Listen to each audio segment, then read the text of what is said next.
we're lucky enough to be with Lloyd Hume and David Warr this evening, very nearly the new owners of Ashford United. Is that right? With regard to just waiting for an FA rubber stamp, I believe. Yeah, everything's agreed with Don. It's been going on behind the scenes. I know everyone's probably finding it very frustrating. I get that, I understand that.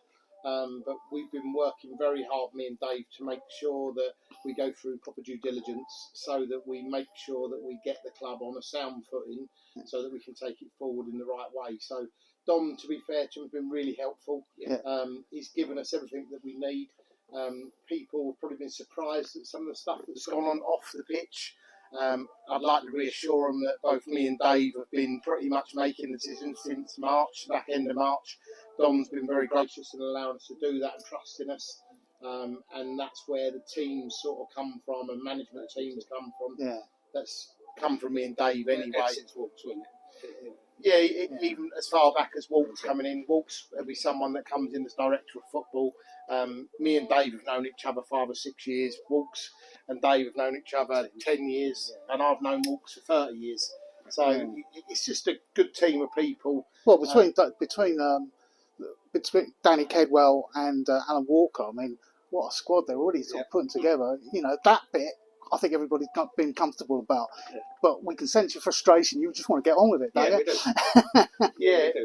Me and Dave are both doers. Yeah. So it's really hard just to sit on your hands, and we've had to do a bit of that, and we're still doing a bit of that. And it's frustrating that we was hoping for the deal to be completed by the 31st of May, but there's so many hoops you have to jump through. Yeah. It's unbelievable. And that's still happening, and we're finding it frustrating. It's with lawyers all the time, and it's going backwards and forwards. But I want to keep repeating, there's been no obstacles from the club at all. No. They've been really helpful. No. There's nothing underlying, is there? There's nothing that's going to come up and grab us. There's been no skeletons, have there? It's been, you know, we're all give it to Don and Derek. They've done, I think they've done a good job. And you know, for Don and Derek, you know, irrespective of what people might think or not think of the job they've done over the last 20 years, however long they've been involved, the club is on a very solid, sound footing. Yeah. So that's good we're not taking over something that's riddled with debt. No. It'll be completely debt free when we take it over, and there'll be no debt in the club, and that's large thanks to the work they've put in. That's brilliant. Yeah. Just I'm aware a lot of people won't know you, although a lot of people have been googling your names over the last sort of 6 months or so. So get a lot of hits on LinkedIn. Yeah, probably. so starting with you, Lloyd. Do you want to tell us a bit about your background? Background, I've been in football all my life. I came out of football, non-league football. My last job was at Maidstone with Alan.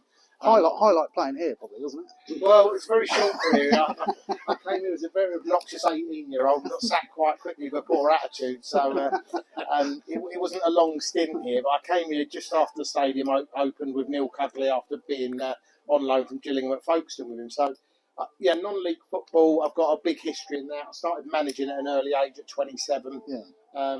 When Alan had his accident, he couldn't really do the role anymore with me. I didn't feel it was right to do it on my own.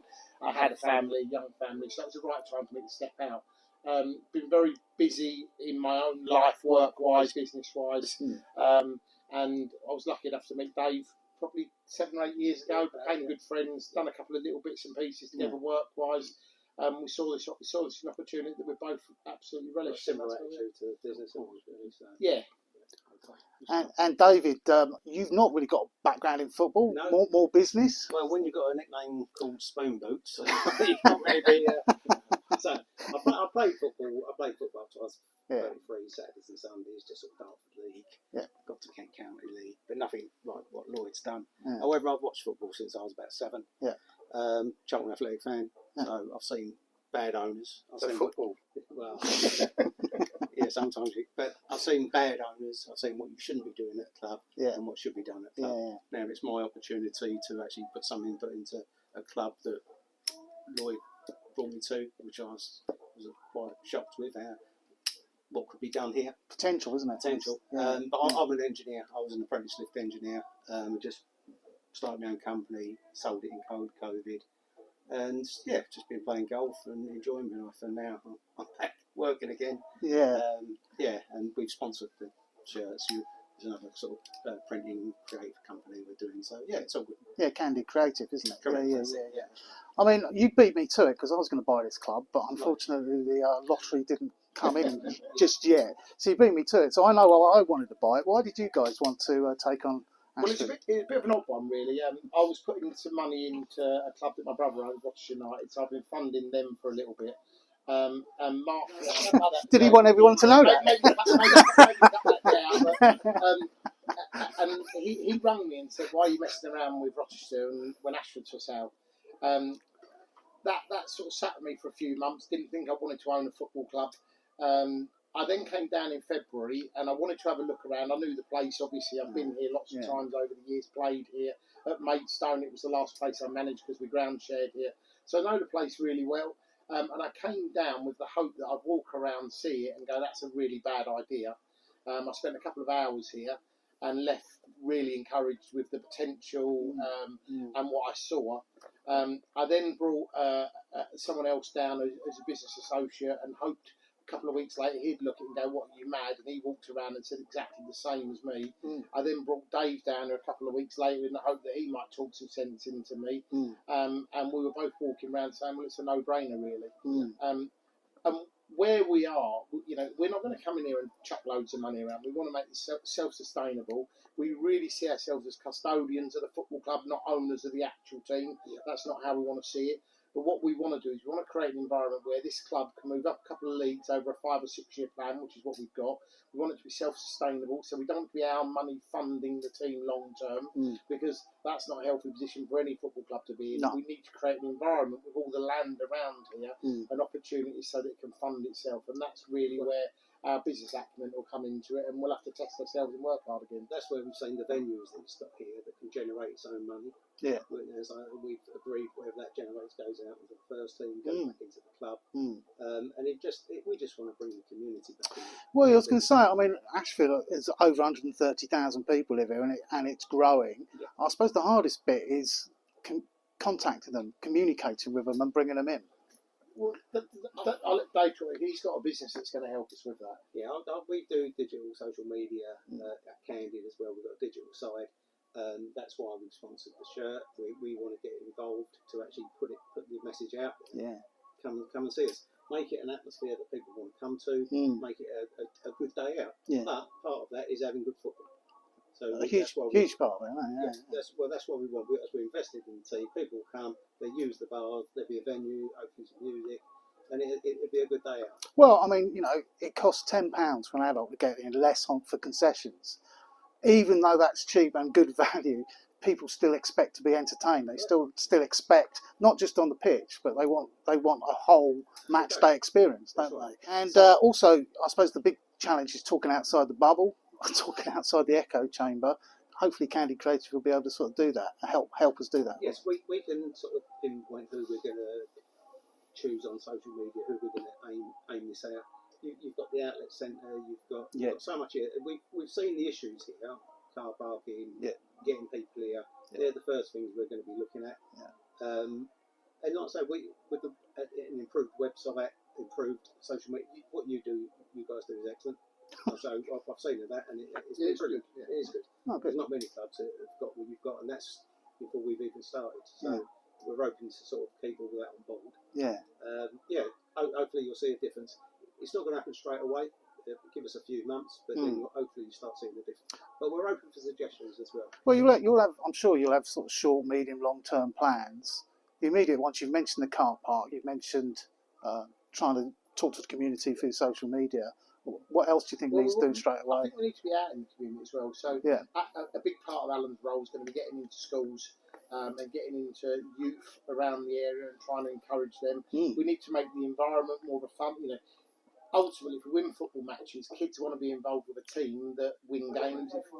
We're very clear that we have one opportunity really to make a first impression. That's not on lifelong supporters, because I think they see the highs and lows of football clubs and understand them.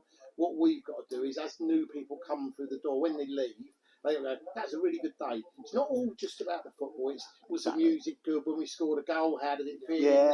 Was the bar a good atmosphere afterwards? Was it a place that I enjoyed spending my afternoon? We've got bigger plans, the marquee. Why haven't we got bands in there on a Saturday afternoon? Why are we not bringing more people up here? Why are we not having it as an entertainment centre? And the football is a big show of that as well. But without getting into too much detail, we've got clear plans. So me and Dave are not ever going to take any money out of this football club, so we've got clear plans that we want to invest in the first team, but half the money we want to be able to make, we want to invest in the infrastructure so that we keep improving the whole facility. So we've already had, and Don's been, as I said, letting us get on with stuff. We've already had people up about creating the AstroTurfs behind, and we're getting quotes for that to be done. I was going to ask about it, because there was, in the original plans, there was talk about moving the pitch. Is that staying put? Yeah, the pitch is staying put, because moving the floodlights and moving everything is just a cost that you wouldn't be able to, we wouldn't be able to justify. No, and can't. the reality is there's 2 pitches that are in the planning consent already, so they've got consent behind here with floodlights. I was talking with the funders today for the AstroTurf, and actually I want to make one pitch a bit bigger, I think, rather than 2 pitches, because we need to get up to under 11s on there so that our teams get to play at the stadium more often, and training facilities become better for the whole community. It will help us then build academies and education centres here, which is a big part of what we want to do. Women's football is going to be important as well. We want to bring, there are 3 teams at Ashford United in women's football. There should really be a team at every 8. Women's football's massive. But Don's been doing it. He's an older guy, he won't mind me saying that, and he's been doing this pretty much on his own for a long period of time. People might judge that, but I take my hat off to that, because there's a lot of people that have done it a lot worse than that I've seen, and I've been involved with over the years in non-league football. So we see taking that over, building on the work that's already been done, and we've got a lot of plans to grow it. If the deal had happened 3-4 weeks ago, we'd have already had machines in here and cleared car parks and cleared areas. It's not going to look like as the car park next week, but we want to make sure that we can park 700-800 cars up here comfortably. So that people can come to the games. And ultimately, when we get the question, it's out of town. Well, most football clubs are out of town, and most people if they get the opportunity to drive and park at a football stadium, would rather take that than public transport in most cases. And I know you're looking at maybe getting a bus stop over here as well. Well, we want to speak to them about getting people here before the game, after game. If it's mean talking to bus companies, doing it ourselves, I don't know. We're looking to that. But I think importantly, and we've said this, when the deal finally happens, and there is a full stop for us, and we've agreed a day that, irrespective of the FA, we're going to start fully running the club before the season starts, irrespective of the final ownership of the whole ground. But we want to come and meet, we'll do a fans forum. It'll get people, hopefully, that haven't been here for a while to come and see us, ask questions. They can ask what they want, as awkward as that might be. We want to involve ourselves with the youth sections and get them in, and we want their ideas and their thoughts. We're not going to be able to please everybody. No. We get that. But what we're going to do is make it a better place for everybody to come to. That all sounds fantastic. Then medium, longer term, if it all goes to plan and people come, you'll develop the stadium. Is that the idea? Maybe some terracing behind the goal, like a Chatham? Premiership standard. Well, that would be nice. With the AstroTurf behind, we've already talked about bringing the wall in a little bit, raising the terracing, cutting across. There's lots of funding that's available for things like that. Just needs a little bit of energy. Me and Dave are going to be full of energy. And you're going to be working from here. You're going to be based here, or we don't do an awful lot outside of what we currently do, other than play golf badly and quite a lot and stuff. So we've got time on our hands. We expect this to take some time, and I think just naturally our enthusiasm for business and trying to succeed will drive us to move as quickly as we can. But what we don't want to do is disturb what's around us and affect. Last season the pitch was built, and it was built a bit too late, and we had a new lane, and then we weren't playing at home, and then that causes another problem, and people won't go. We're ground sharing. We don't want all that inconvenience. Really, but also we don't want to be held back. Okay. Well, we'll cut this short. I could talk all evening. I've got loads of questions for you, but the match is about to start out there. Best of luck to you guys. We'll see you about, and hopefully we can start growing the crowd here to what Ashford deserves, really. That's our aim. That's our first plan. Fantastic. Nice to meet you guys. Cool. Thank you.